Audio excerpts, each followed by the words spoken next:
I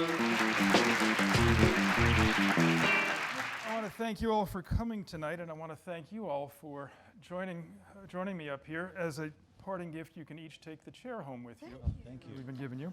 So here's the thing. The premise of this book is, imagine that you have a house. Sam was saying, everything you own and everything you are is in that house. Everything from your sofa to your love of Kandinsky's abstract art, from your optimism to your volumes of Proust and your lawnmower. Your dogs, your cats, your friends, your family are not in the house, no living things. The house catches on fire. You can only go in and save one thing. What would it be? So I interviewed 13 people for this, all fascinating people, 3 of whom are with us tonight. And I want to start, Fred, with you. What you talked about was broadly communication, and then you honed it down to talk about storytelling. And in talking about storytelling, you spoke specifically about listening. I want to read a brief paragraph from you and then ask you to kind of extrapolate on it.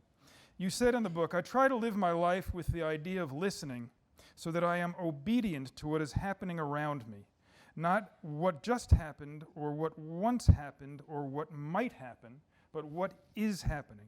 Every once in a while, my kids will see me just sitting very quietly, maybe in a rocking chair, rocking. And they'll say, Dad's just listening. Dad's doing his work. But listening and sitting still for listening didn't come easily to you. No. Where did it start? You make me sound much more intelligent than I actually am, and much more thoughtful. I'm sorry, I'll never do that again. Yeah, doing something like honking for a living, this is... We'll get to that too. You know what, there were a couple of transformative moments in my life, one of which was a grandfather, Presbyterian elder, and he was always like 70 years old. From the time I was probably about 5 or 6 years old. On one summer day, I was very peripatetic, was running around all the time, and I was making sounds and this kind of thing. And he said, "Come," he put his finger on my lips. He said, "Come here." He grabbed me and sat down cross-legged. I'd never seen him get on the ground before. He sat down cross-legged. He said, "Sit right here." He said, "Just shh, don't say anything. Just listen." He put his finger on me. Just listen. And I closed my eyes. And he said, shh, don't say anything. And listen. And it was the wind and the sound of the oak trees. He said, and I pointed. He said, "Just point." And I pointed. And you could hear, it sort of clattered. He said, "Listen, what else do you hear?" I went, "Oh, there's the pine trees." And the pine trees are red. You can't hear me? Well, you're not listening. Yeah, that's a problem. Come up and sit in my lap. What is it with you people? You're not hearing, so I'll just talk louder then. Yeah, sure. Yeah, okay, sorry. And what I heard was the whistling of the pine trees, very different than the oak trees. And then down there are reeds at the edge of this pond down there, and there was this sort of a rustle, like skirts passing or crinkling cloth. Just see that the pine trees whistle, and listen to that rustling. It's like they're saying shh, shh, shh, shh, shh, shh, shh. And I remember. You still can't hear. Okay. Why didn't you go out among them? Who invited you to this? There we go. You know what? When you make those sounds, why don't you put this right up to your mouth, Maybe like I you would, should. like if you were Well, on but it's just I'm sorry These are about good that. sounds. Let me say, should I jump out there? I won't jump out there. But the point was that he got me to listen, and I heard those 3 layers of sound. And then there was also in the distance, I remember a dog just. I've subsequently learned how to do that by inhaling, by an old black man who taught me that.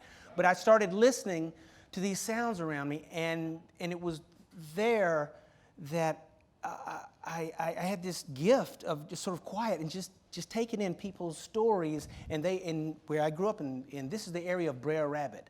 So all those black African-American stories that were translated by this journalist in the late 1800s into exact dialogue and monologues and the speaking cadence of these people. I heard those stories told, and it was magic. And so that was the gift that I had. How old were you when that happened? That was 4 or 5, could be as old as 4 or 5, I guess. And it was later that I got to hear the stories. But I think it's there was one years ago. I had a talk show with Nickelodeon, and it was called Livewire, and I was interviewing Paulo Soleri, who was a sort of visionary, and he had Arco Sante was going to be this domed utopia in the Arizona desert. It's still there. Biosphere 2. Biosphere 2, that's right. And I said, what happens when you pack a lot of people into a dome like that? He says, the synapses between people close. Ideas travel very quickly. I said, and that's what I realized, those synapses, that silence, that little gap between God and Adam that's the silence of the Sistine Chapel. It's that space that's what's always been interesting, the little synapses between people. And I think you have to be quiet to hear that. You have to be quiet to hear that, and out of that come the stories that you're able to tell. And one of the things we were talking about before we came out here, everybody's a raconteur. We were all telling stories, and one of the things I forget which one of us observed is that a story has a fundamental truth to it.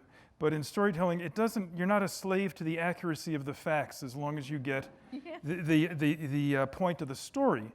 You never ask a Southern if that's true. Yeah, that's true. Now, on the other hand, what I found interesting about that with the three of you is that your response, Alan, was in a sense markedly different than Fred's. What Alan talked about was your appreciation for hard, cold reality. And for you, it was this kind of raw, steely truth, no matter how disappointing that truth might be. And the idea of taking that reality and looking at it without flinching. I want to read just one passage from you. Again, I'm quoting you. It's just reality. The clarity of that phrase speaks to me with a lot of force. I hear it in my head when I go through a terrible disappointment or a struggle to get somewhere artistically, or when someone I care about has suffered or died. When the house is burning, I will seize that sense of reality, and I'll get out. And later I will return to the charred ruins, and I will look at them and I will say, it's just reality. Now that passage... That's so smart. Did I say that? Well, I said it, but I attributed it to you. Oh, okay. No, but that was in reference, I wonder if you can tell the story, that was in reference to a scene from your play about Marie Curie. Do you remember? I wrote a play about Marie Curie, and I was still rewriting it while you were in your 48th iteration, you told me. 48th draft, and I stopped at about 100 drafts. And this ties in with what you were saying before about when you tell a story, it doesn't have to be literally true. Because one of the things that stuck out for me in that whole play was when Marie Curie has to break up with the man she's in love with. And he can't take it. And he says, this can't happen. I can't do this. And she says, it's just reality, Paul. And that struck me so forcefully when she said that. But the thing is, she never said it. I made it up. So no wonder it struck me so forcefully, you know. But the thing is, I felt that that line just came to me. You know, when you're writing it, you don't know where these things come from. But I think it was like an automatic distillation of what I had come to know of her character, of her personality, because she really not only was interested in reality, but getting under reality. And she is the one who gave us such insight into radiation that nobody had ever formulated it the way she had.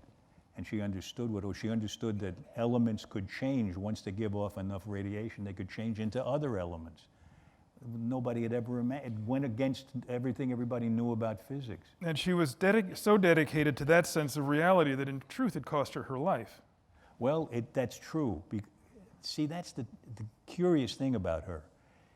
She was worried that the people in her lab would be careful and not radiate themselves because she knew it was dangerous. It got to be fashionable to consume, what was it she discovered? I can't say it right now. Radium, sorry. Yeah, that was right. I was on the verge of saying that. Yeah. It got to be fashionable to drink water laced with radium. They thought it would be healthy, and of course people were getting terrible cancers from this. So she knew it was dangerous, and yet she exposed herself for years to radium. She would suck it up in pipettes to transfer it from a jar to another. And she dug through a mountain, 7 tons of slag to boil it down, smelled all the fumes. So what was her sense of reality?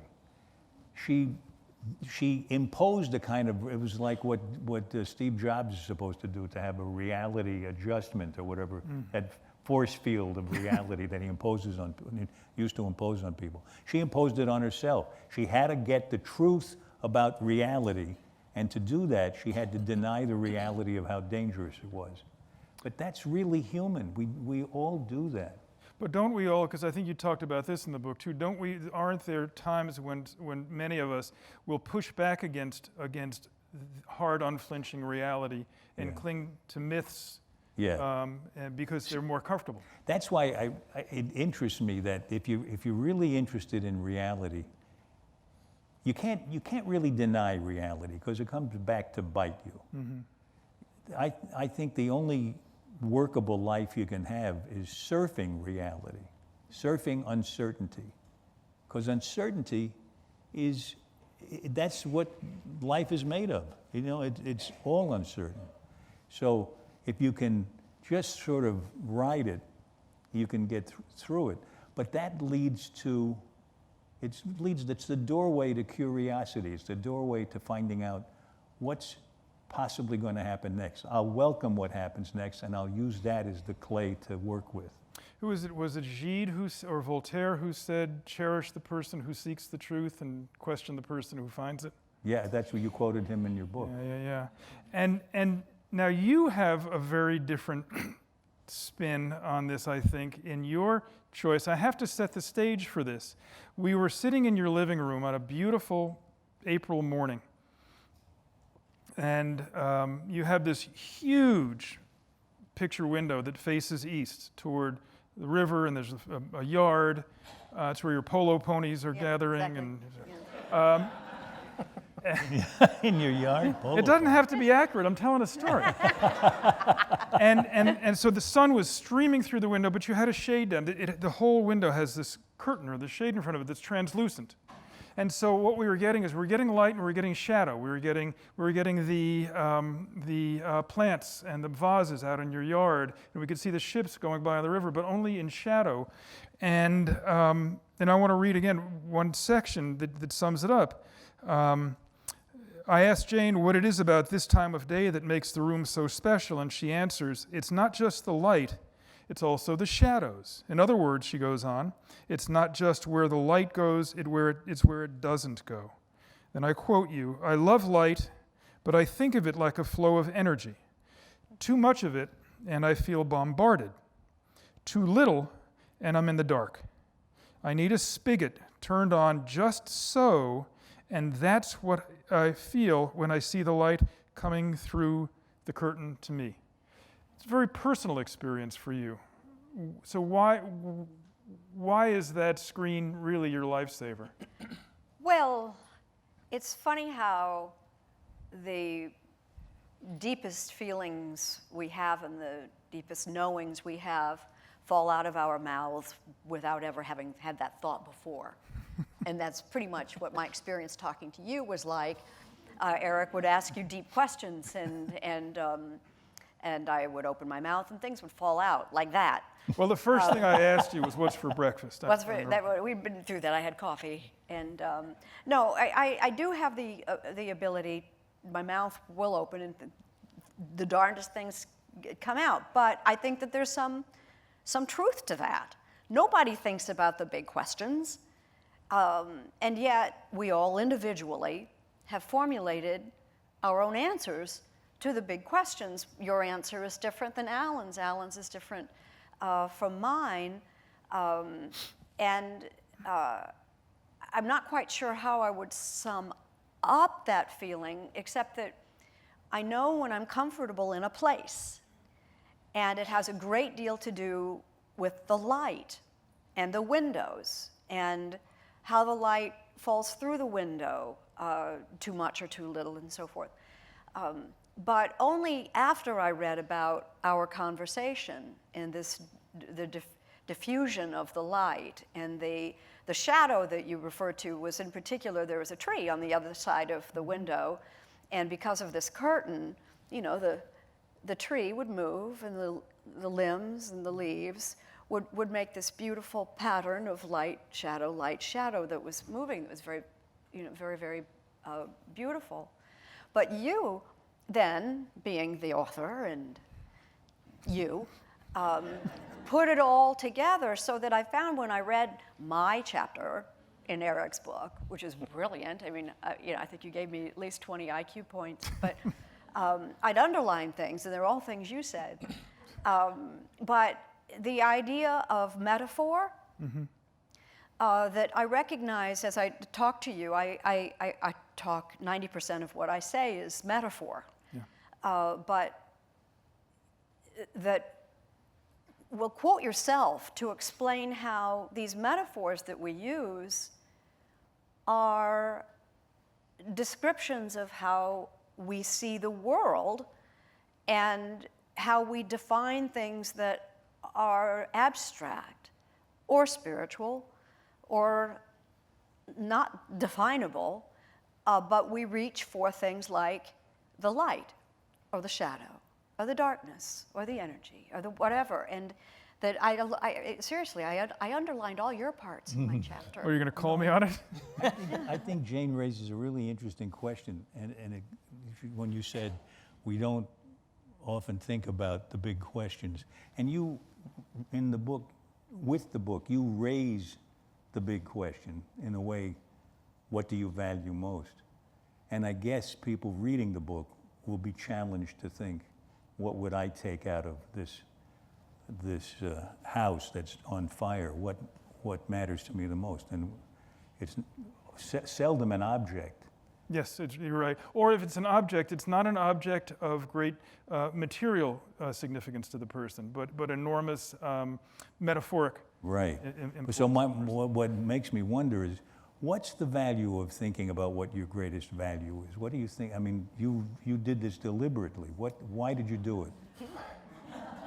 Because my editor asked me to. And she began by saying, you know so many interesting people. Well, for one thing, it's an exercise in which it forces us to say, what are our priorities? And what I found interesting about working on the book was that people would ask me what I'm doing, and I'd tell them, and it immediately becomes a kind of a parlor game conversation. Anybody would say, what would I value? And more to the point, not just what would I take out, but man, what's the other stuff I'm leaving behind? And it's worth thinking about it. I think it's worth thinking about why this stuff is valuable to me. What am I leaving behind? I mean, one of the things that I found interesting in all three of your choices is that for each one of you, in a very different way, you chose something that at some point in your life that you relayed to me helped you get through difficult times. You talked about your experience in Chile. You want to tell that story?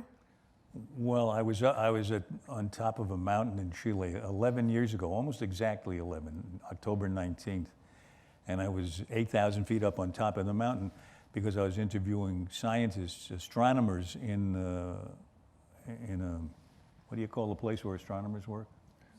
An observatory. Observatory, thank you very much. Radium. Yeah, I can't hear you. It's like that guy in the old Steve Allen shows. I used to go down to the place where they make the laws in Washington.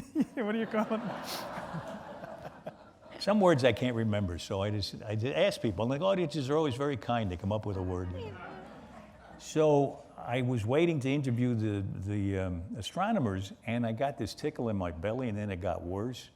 And then it was the worst pain I had ever felt. Turned out, well, they had a medic up there. Now, by now, I'm all doubled over on this bench, and this guy is looking at me across the room.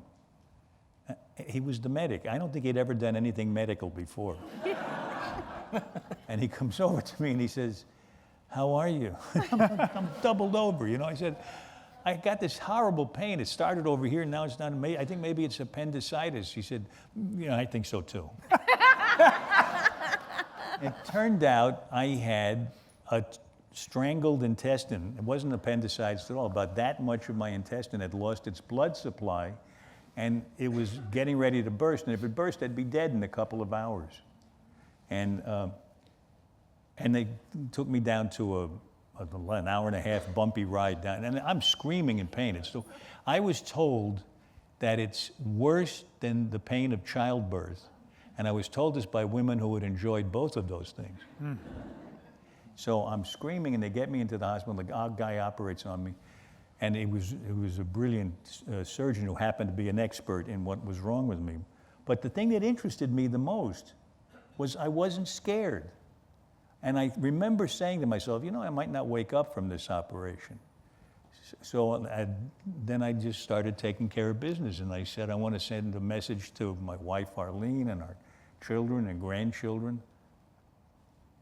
And I told the producer of the television show that we were doing there, I want to send a message to Arlene. He said, oh, okay, well, I'll get a pencil. So he gets a pencil and a piece of paper, and he says, go ahead. And I couldn't think of anything good. You know, you're supposed to come up with great last words. Yeah, right. It's pedestrian things. I love you. I know you'll carry on with the family. And anyway, it didn't matter what I said. He lost the paper.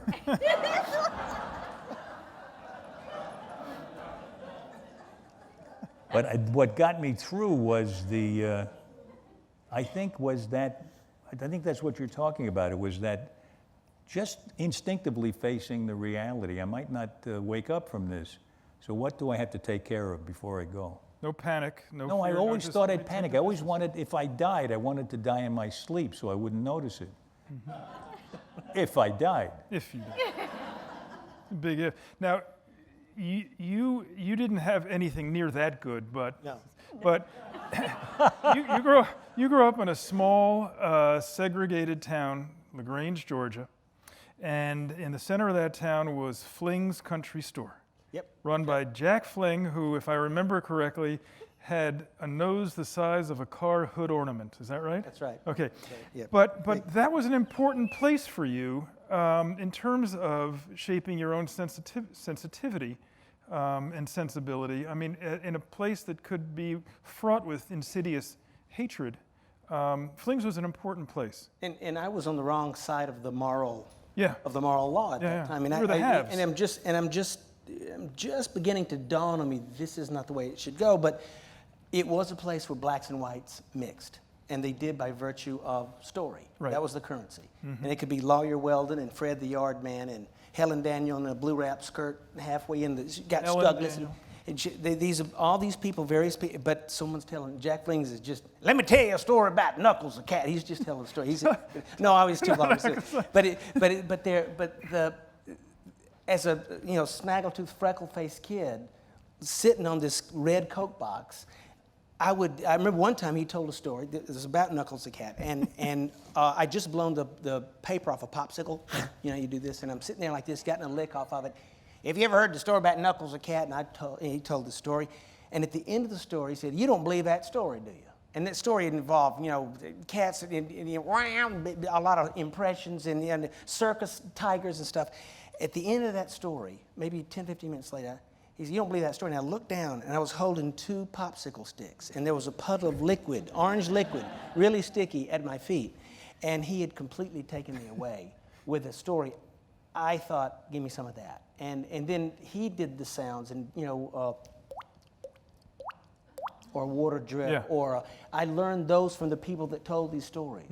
And it was quite formative. And it was not until I got out of the South doing stand-up comedy did I realize, oh, that's the vestige of the old storytelling that we have. Did you also realize when you maybe you realized that when you were growing up there, or was it only when you got out of the South that you understood just how institutionally segregated this town was, and just how sacred this store was by comparison? Yeah. Let me back up, because one thing that I do have is this sort of anthropological view of the world. And when we were growing up, I think probably all of us in this room, the definition of humans is that we were tool makers. We're the tool makers. Now, if you read the Science Times or watch PBS, you know that by far we're not the only tool makers. Crows use twigs to fish out things, and elephants they create things. Chimps are actually flaking stones. But the definition that I use now, as I've gotten older and I look back, is we're the storytellers. We can't not tell a story. Everything we do, we're sitting in this room because we're storytellers. And it binds us together as cultures, and the cultures mix. We fight wars over stories. You know, and that's what's going on right now. We're fighting over who told the story. That part of it, all of us here, and especially on stage, just to be with you guys, you present stories in different ways. Why are you just looking at them when you say that? No, and you too. No, I was just saying, but Feeling a little all inferior, of us, Fred. Yeah, no, and I think the book is full of stories, and it's a wonderful read because of that. But I think that Well, get back to what? Yeah, come on. yeah. But I got off my tirade there, but that part of it that when my son as a sophomore had 8,000 text messages, when you realize that, and a little off topic here, but you realize that if you work out mathematically, this during a 14-hour day, that's every 30 or 40 seconds, he's getting a tap. That how do you take in a story? These are stories, they're fragmented into little words in not just, this is pre-tweeting, but we're fragmenting stories into this. And what does that do to us and listening and paying attention to one another's face, not just by being befriended, but that interaction, that synapse between people. So that we're because of the electronics, we're deluged with information at the expense of communication, at the expense of. It even confuses. This is a quote you did. I just want to quote you. You said in one of your talks that I heard, very powerful thing about the rolling now. Oh, yeah. The concept of rolling now. I took that as like 3 minutes, but that It's tell really me, scientists have told me, neuroscientists have told me that our awareness of now only lasts about 5 seconds, 5, 6, 7 seconds. And it just keeps moving along. And when I just said, when you were talking before, that's in the past. And when I just said it only lasts 5, 6, 7 seconds, that's in the past. It keeps moving. And if you can stay in it, the way you do when you listen, that description of listening is really being aware of what's happening now, and not getting lost in the past and not planning the future too much, although the future grows out of the now. So if you're really in the now, you'll get into a future that you didn't plan on, but that you can discover and get even more juice out of. It takes a lot of trust to say, I'm not sure what's around me. It takes an appreciation of uncertainty. Yeah. Because one of the reasons we stay out of the now is for fear that something will happen we don't expect and don't want to happen. So we don't want to see what's really happening. Now, we're in a fog most of the time, I think. And you, Jane, live with uncertainty, and that filter, that metaphoric filter, is really important to you, because when you talk about the comfort zone, you know what's on either side of that comfort zone for you, too much light or too much darkness, and it's intensely personal experience in terms of maintaining your equilibrium. But I feel like I kind of have, I'm not entirely here. I dwell kind of in the future. They're the future. There I am. No, I am, but I think I'm comfortable with this idea of uncertainty in the future because I have grown to be 63 years old. And it takes time and age and experience for you to understand and process those stories from the past that inform how we choose what our now is and how we feel confident or not confident about the future. But at this age, I feel confident about the future, and I'm quoting someone else's idea, but it summed up how I felt, that having experienced my life and my experiences, both extraordinarily good fortune that I've had, punctuated occasionally by surprisingly bad fortune, but you get through it all. And you struggle and you get through it so that you get to be this age. And in the future, whatever comes, I have a confidence that we'll deal with it. There is We'll that deal with wonderful that. feeling of I did it before and I can do it again, or I got through it before and I can get through it again. Yeah. That you only get with experience. Not everybody feels, that way. I wanted to interrupt Fred when you were talking about Gil's texts and the breaking up the information. If that wasn't in fact that innate human need for story gone wild, because each one of those 8,000 messages was a bit of story, and our connection to our devices and our curiosity about, and then what happened, and I mean, it might be, I'm late for dinner, or watching, just saw the sunset, or whatever those silly messages are. We are so curious, and then what happened, and then what happened, and then what happened. And it's almost an addiction where we're breaking up story into its infinite parts, because we, as humans, are wired for story. And what's interesting, along the lines of what Fred was pointing out, that we're storytelling animals, and that impulse, that need to tell stories, is adapting itself to technology. There's a guy now, I don't know if you've ever seen any of these things, he tweets stories, short stories, and each one is 140 characters. And it's charming to see how he manages to tell a whole story in like 3 sentences. And difficult. Yeah, but he's very bright, he's very good at it. When I was in seminary, I had a professor of theology who was a brilliant lecturer. And he was so brilliant that the class was always oversubscribed. There were about 80 people packed into a classroom of 70. And, it was before you had laptops, obviously. And we would all be sitting there in our seats with our pads and our papers, just like this, heads down, ready for him to come in and start talking. And we would just write feverishly, these pearls of wisdom that came out of his mouth. So one day he comes into class and he says, I want to tell you a story. And everybody put their pen down, everybody sat back, and everybody looked at him. And he said, I don't really want to tell you a story. I just wanted you to notice what you did when I said that. Suddenly now we're looking at each other. Yeah. Now we're connected. What you were ready to do is just regurgitate the stuff that came out of my head and stick it in your head. But now we're talking. So why didn't he actually tell stories to get his points across from the beginning? Sometimes he did, but what I noticed is that whenever the professor would say, "I have a story to tell you that ties into that," nobody'd write it down. It's as though it was embroidery to the point that he was saying. Yeah. We were seminarians. We took ourselves way too seriously. We were young theologues, so we thought we had to be too intelligent to do that thing. But it really stayed with me that any sacred text, and I don't mean just religiously sacred text, anything that we read that really speaks to our sense of values and our sense of what matters, is something of somebody's biography, something of somebody's story being told. When you were talking about uncertainty a little while ago,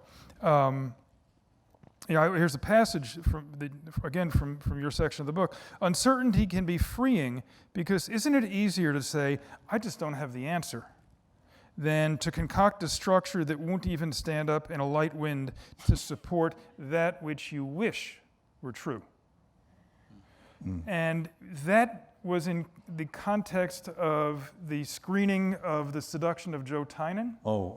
Did that come out at that same? Yeah. Well, there was this thing where I had written a movie that I also acted in called The Seduction of Joe Tynan, and at the first screening with an audience, which is a nervous time because you don't know how they're going to take it, I noticed at a certain moment, 17 people got up and left the theater at the same time. And we all went out to dinner afterwards, and everybody was a little distressed, And I just kept thinking and trying to figure out what happened maybe 5 minutes before that, because they wouldn't just get up and leave, but something must have happened that helped them lose interest over time. And I realized that the story that had been moving forward in a clear direction was sidetracked by a subsidiary story in which I happened to do the best acting I had ever done.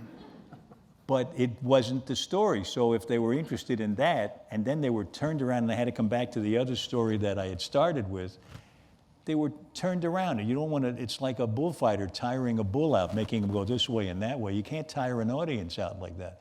You get them on a train and you keep going. And so I said, okay, so I'll cut that 5-minute sequence out and let the story go straight through. Your best acting you ever did. Yeah, but that's okay. I wrote the movie. I wanted it to work. So that was facing that reality, and it was very beneficial to be able to do that. What is this for all of you? What is we're talking about now the kind of liberation of uncertainty, and you talked in the book also about how that liberates you as an actor. But I'm curious for all three of you, the flip side of that. What is either for individuals or for a whole culture? What is the pernicious effect of people who only see things as they want them to be? And I'm thinking, for one thing, given my line of work, I'm thinking of religious extremists. Yeah. But there are so many other areas where that kind of ignorance combined with arrogance kind of spills into our world. How is that necessity for certainty? Well, they stopped decaying? listening. They stopped listening. They've stopped. I'm sorry, what I wasn't paying attention. But they've stopped listening, and then they're. It's so hard to talk to them because you realize there's nothing. We're not doing a give and take here. They're going to let this their own output, and it's tragic. And if you're sitting here tonight, you're not one of those people. I think. Well, a few of them are. Well, maybe, but But they don't know who. yeah. But I think if you're in New York City, there are a lot of seekers here on a lot of levels, and I think 92nd Street Y is amazing because of seekers. It has so much that pokes and you have to be open. You're just trying to get in their catalog for next year. I'm trying to hit them up for a speech. Erik, I think you quote somebody in the book. Who is this you quote who says, "Being certain doesn't make you right; it just makes you certain." I don't that's know. well Obviously, said. I just looked it up.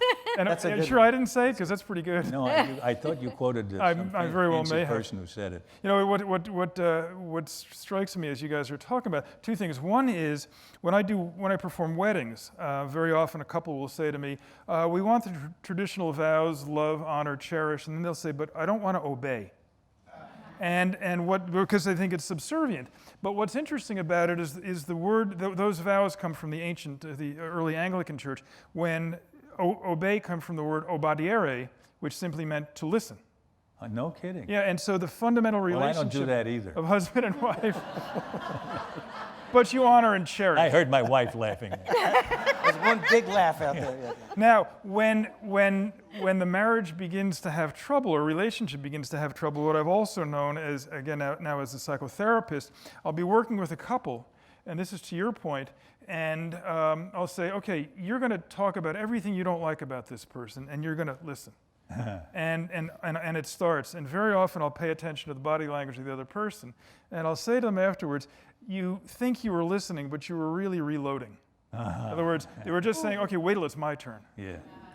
So, and it kind of circles back to what you were saying earlier about, and to your point about the comfort zone in your living room, you got to sit still. You know, I really loved what you were saying about listening, because that in my work as an actor, that's the essential, but as an actor you have to go through the same thing. The listening, and it was only about 15 or 20 years ago I began to realize this applies in life, even more than it does. That when you're acting, you're listening not to find out when you talk next. You're listening because that other person is going to make you say what you say next. And the way you say it is in response to the other person. Mm-hmm. It's not because you figured out some way to do it. It's a response. Right. And I realized in real life that real listening, I don't think takes place unless I'm willing to be changed by the other person, by what they say. I really take the risk of, I'm going to really listen, and somehow, even if this person is saying crazy stuff, somewhere in there might be my salvation. And I got to really listen for it. And I wonder if we all have a little bit, if all of us have a little bit of the 6-year-old Fred in us. That is, we can have these kind of squirrely, I don't want to sit and listen, I have to force myself. I have to really kind of deep breath, pay attention, and make myself, somebody once coined the phrase, I want to be articulately present to the other person. Why? Sometimes I'll confess that place where we had the conversation, my comfort zone is a little spot in my sofa. I'm generally there alone and by myself, and I'm not telling anybody stories, and I might be reading the newspaper. I guess that's other people's stories, but I cherish being alone way too much.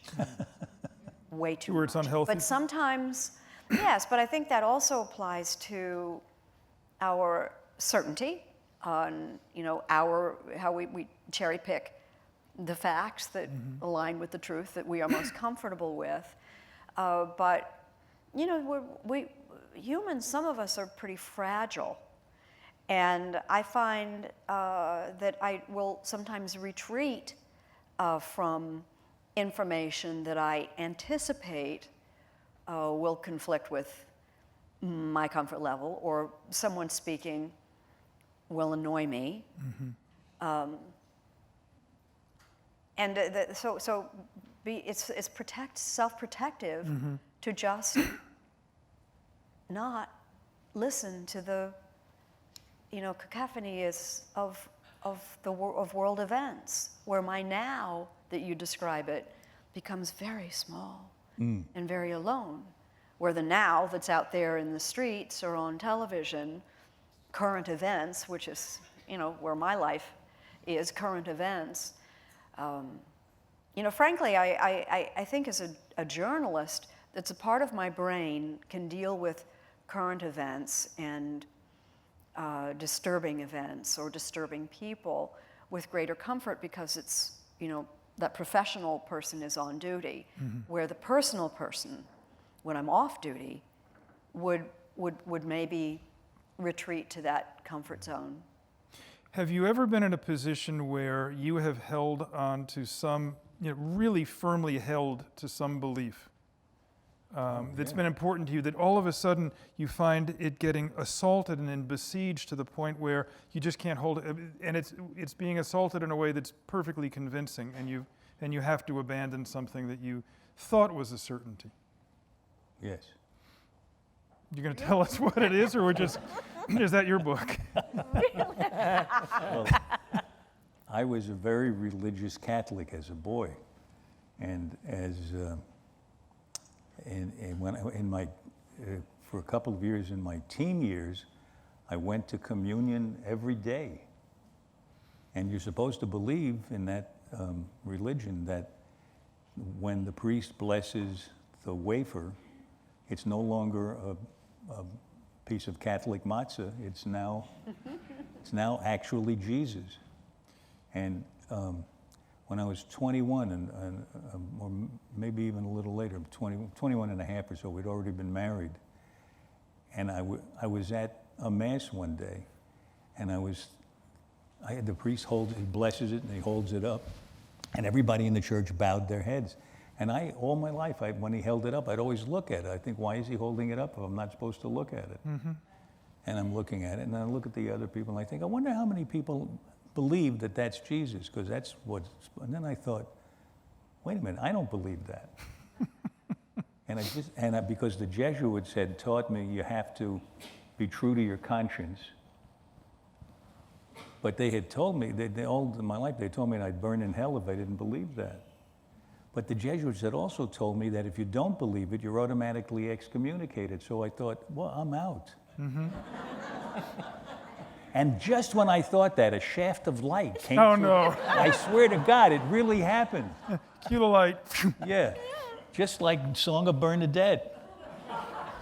And I felt I mean, what I had very strongly believed, and I used to preach it to friends and relatives. I mean, I thought it was important. See, I have a different opinion about preaching what you believe and trying to get other people to believe it. I was harangued on the street corner for a while by a guy who was insistent that I believe in Jesus the way he did. And I wanted to go back to him, but Arlene restrained me because she thought he might attack me or something. I wanted to say to him, don't you think that you're being blasphemous to treat God as though he's so weak that he's going to be hurt if I don't believe in him? I mean, what kind of God is it that doesn't have that kind of strength? Right. And I just, if I believed in God, I wouldn't believe in a God that would burn me because I didn't have evidence that he was there. And what you're really saying is it's not the weakness of God, but it's the weakness of this person. The weakness of the person who thinks Yeah. I have to protect my belief in God. If I get to God and God says, hey, look at me, here I am, I'll say, so call me Pisher. Well, I always like the story of George Carlin.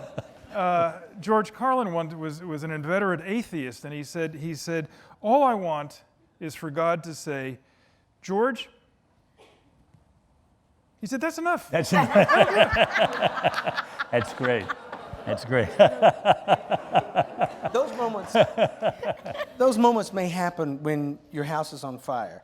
For me, I haven't had those.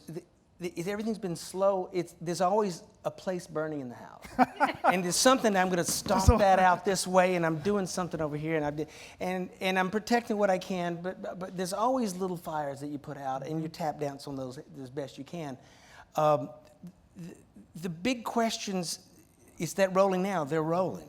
And today this answer seems really clear to you, and then tomorrow it's not so. It's not so much. But you hear it in someone's. You'll hear it in some. It could be a speech. It could be a newscast. It could be a movie or a book. And those things jump out, and you're like, oh, that you take that in and become part of that, and it helps you build steel for that little fire that you're going to put out. So that's interesting because you're making me think of Erik. In the newspaper in the last few days. Prompted by an essay about somebody who had doubts about their faith. Yeah. And some people responded positively to it, that doubting, even though you're a believer, you can doubt and that can strengthen your belief. And other people said, no, don't let those doubts in. Right. But how do you feel about doubting faith? Because you're in that business. I think that doubt is absolutely essential to faith. Not only is it essential to faith, but it's a religious gesture. And what I mean by that is, another plug for the 92nd Street Y, in Judaism, the Talmud is all about debate, because they're not sure what Scripture says, and they're not sure where the truth lies. And so the idea in Judaism, which I think Christianity has gotten lazy with, but that the idea is that thinking and doubting and critical inquisition of our own beliefs and of the great questions of the meaning of life is in itself a sacred gesture, is in itself a kind of a religious exercise. So if you go through a moment the way Mother Teresa is reported to have, seeing so much misery, doubting her faith for a while, and I wasn't sure if she ever resolved that thoroughly, but let's say she did, but she went through that dark night. How is that in itself, how is that a sacred moment? Let's say you don't know if it's going to resolve into a deeper, stronger belief. It could resolve into what I went through. But what is the moment itself where the doubt comes in? Why is that positive from your point of view? From my point of view, it's positive because it can only make the individual more authentic. Because however they wrestle with that question, whatever resolution, however approximate that resolution is, they are stronger and more informed and more articulate than they were before the doubt presented itself. Go ahead. And as a psychotherapist, you use a word in the chapter about me where you refer to my health crisis 14 years ago when I was diagnosed as bipolar, which was kind of a shock for someone who's from Indianapolis. Happy town. And I was, I was hospitalized for 3 weeks, which tells you a little bit about how ill I must have been. But that dark night of the soul happened to me on the first night when I noticed the lady by my bed wasn't leaving. She was a nurse, and when she told me I had to keep my hands above the covers where she could see them, was when I realized how really sick I was. And I had 2 thoughts. One of them was, well, I'm glad it's not cancer. But the other one, the big one, was, I don't know who I am. Because if I was that person in the hospital bed suffering, the word you used that I do not use, my demons, I had a medical disorder. I don't have any more or less demons than anybody else, but I did have a serious medical disorder. But it was with my brain where my identity lies, in my memory. And if I was that sick, then everything that had told me, the joke about being from Indianapolis, I'm not kidding. I was famously normal. I have newspaper clippings to prove that. So I was famously normal. So suddenly, if I was in a hospital bed, really, really sick, then everything that came before must have been untrue. Who am I? Whoever, it was all unreal, a lie. What was my reality? I got better. Haven't had another episode in 14 years, though I do take very good care of myself. I will go to bed pretty early night. But I think what I came from that, not with a shaft of light, but over time, was a strong sense of authenticity.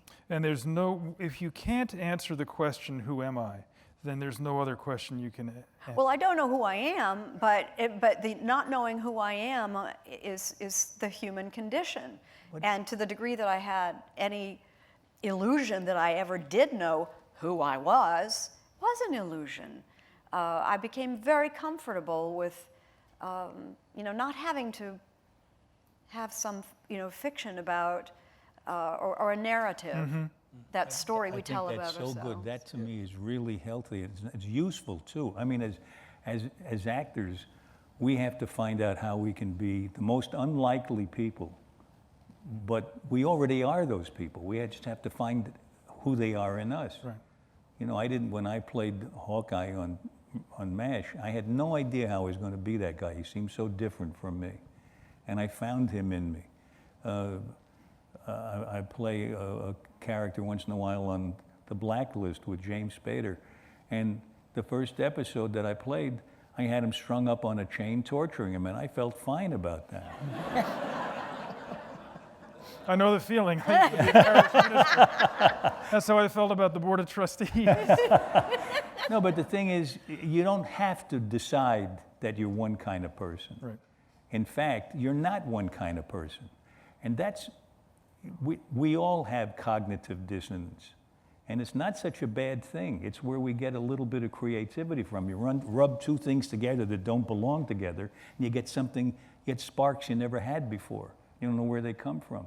They're all different parts to us. And if we let them be and draw on them when we need them, sometimes it's appropriate to be angry. Sometimes it's appropriate to be aggressive. Sometimes it's appropriate to just listen and not do anything. And those are different kinds of people. And if you're only one kind of person, you can't react to the uncertainty of all the stimuli you're going to get in life, I think. And I think that sounds really great that you're comfortable not having to define who you are. I always think about the quote from Rilke in Notebooks. Oh, Rilke, yes. Where he said, Charlie Rilke, he was Charlie Rilke, the delicatessen, that's what. Yeah. Boy, he could cut it. He just said, live the question. Just live the question. Don't be in a hurry to get into the answer. Yeah. Just live the question. We have some questions, and but before we do, I have one non sequitur question I have to put to you, and that is this: You're in your house, it's not on fire. You're in your house, but there's a swarm of bumblebees. And you decide Sorry. Where do you want them to bite you? that the only way to take care of them and to get them out of your house is to suck them into your vacuum cleaner. After which, when you do that, you can still hear them alive in there. What does that sound like? The whole thing.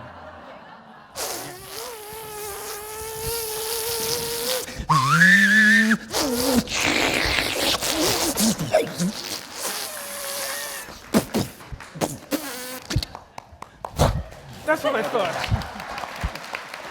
Do you, when you do Prairie Home Companion, do you make all the sound effects with your mouth? No, but most of them. Because I'm not really a radio guy, I learned from those guys at Jack Flings, and that's what they did. They just sort of improv. Wow, that's In fact, Garrison's not even on the show anymore. Fred does his voice. that's amazing. Oh, that's not true. That's not true. No, it's not true. All right, so here's a question for any of you. How might you have answered this question at some point in your teenage years? You know, what would you have saved? What was the most important thing to you, you know, when 14, 15, 16 years old, if you can remember? What When I was answer? that What? age, Oh, what? I thought you were I going to didn't ask us a think about question. anything. Well, the question the person has is, if you were answering the Oh, question, your question. Yeah. if The you were big answering the question. question of what would you say, Yeah. if you were back when you were 14, 15 years old, if you were when you were a teenager, how might you have answered? I would have taken a beer. I love beer. It doesn't get any better. I than also that. at 16, I was very proud of the fact that I had a plan for my entire life. And that was moderation in all things, especially moderation. Too much moderation. Too to much make that you can sell really it. get you down, you know. I like once in a while just doing something until I can't stand it anymore. Mm-hmm. I have a specific memory of one of my high school friends talking about not being able to sleep at night because he was thinking, you know, probably ruminating, but he was thinking. And I'm thinking, what is thinking? You know, it's kind of like gritting my, I'm trying to think. You know, do I know? I didn't think I knew how to think. And I would have agreed with that. I Well, mean, you still could answer that way, couldn't you? well, yeah, in some ways. But it was at 16. It's what am I supposed to do? Right. I was a rule follower. If you know, Presbyterian, and you know, this is the way things are done. It's duty. You don't get to guilt. Mm-hmm. It's duty down there, and all that stuff. The reason I'm sitting here and not down there now is because I fled from that when I finished University of Georgia. But it was supposed to do, and getting those monkeys off your back and going, no, there is no supposed. You've got to find it yourself. That was 16. You've all had epiphany moments in your life. I mean, yours in the church most vividly. I Well, don't up on believe this top stuff. of the mountain when I nearly died. Yeah. That was an even bigger one, I think. Yeah, yeah. I just want to tell you, just in passing, the term hocus pocus comes from hoc est corpus. Yeah. That the idea this is the body became transmuted into hocus pocus, as though it's And magic. Dominus Vobiscum came from I can play dominoes better than you can. Better than Vobiscum can do. That's an old Jewish joke. My father plays dominoes better than your father plays dominoes. And excess is daily. Why don't we sing Tanta Mergo? I love that tune. Want to start us off? One more question, and then I'm going to let you folks go, and you folks go, and all of us go for the night. How do you think the increasing sophistication of the digital and internet age is changing what people might value or what people might save? And that actually might be a question better answered by teenagers today because it's more embedded in their souls. But maybe another way to phrase this has the proliferation of information and the speed at which it comes to us and the amount of it that comes to us, has it in any way cheapened our sense of what we value? Well, I think they wouldn't have to worry about what they would take from a burning house because they've already got it in their hand. Got it? Yeah. So the next book will be If the Cloud is on Fire. That's the big one. That's your sequel. That's great. That's the follow-up. Yeah. We only rented the place till now. I want to thank you all. It's a really, really good book. Yeah. And this is a really, really great thinker who If it's asks you questions that make you think about yourself. If it's a good book, it's because I've found 13 people far more interesting than I am. To interview. One person is a jazz violinist who just won a MacArthur Fellowship. Another is a veteran of Afghanistan who suffered from traumatic brain injury. Another's a 98-year-old yoga instructor who was born in France but raised in India by her aunt and uncle, and whose earliest memory was going on marches with her uncle's best friend, Mahatma Gandhi, for independence. Just a little smattering. So again, thank you all so much for coming out tonight. Thank you. You're so generous. Don't forget to take the chairs. And I'll go sign some books.